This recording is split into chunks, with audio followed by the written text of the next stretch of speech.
Hello guys, இன்னைக்கு இந்த மஷ்ரூமை வச்சு 65 தான் ட்ரை பண்ண போகிறேன்.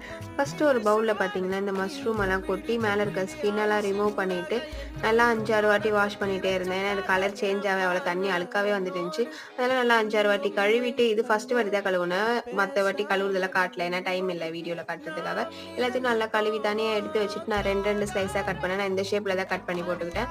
அதுக்கப்புறம் அதுக்கு தேவையான பொருள் பார்த்தீங்கன்னா கார மிளகாத்தூள் 1 spoon, garam masala 1 spoon, 2 spoon rice flour, அதுக்கப்புறம் 1 ஸ்பூன் கார்ன்ஃப்ளவர், அதுக்கப்புறம் 1 ஸ்பூன் மைதா மாவு, தேவையான அளவுக்கு எலுமிச்சப்பழம், உங்களுக்கு ஃபுட் கலர் வேணும்னா ஃபுட் கலர் கொஞ்சமாக போட்டுட்டு, அதுக்கப்புறம் உப்பு, ஃபைனலாக கொஞ்சமாக லெமன் ஜூஸ் ஊற்றி நல்லா ஊற வச்சு தனியாக எடுத்து வச்சாச்சு. மஷ்ரூம் பார்த்தீங்கன்னா 1/2 அன் ஹவராக சூப்பராக ஊறிடுச்சு. அதுக்கப்புறம் பொரிக்க போகிறதுக்கு முன்னாடி கொஞ்சமாக கருவேப்பிலை போட்டு அதை நல்லா ஊற வச்சிடலாம் ஒரு 5 நிமிஷத்துக்கு.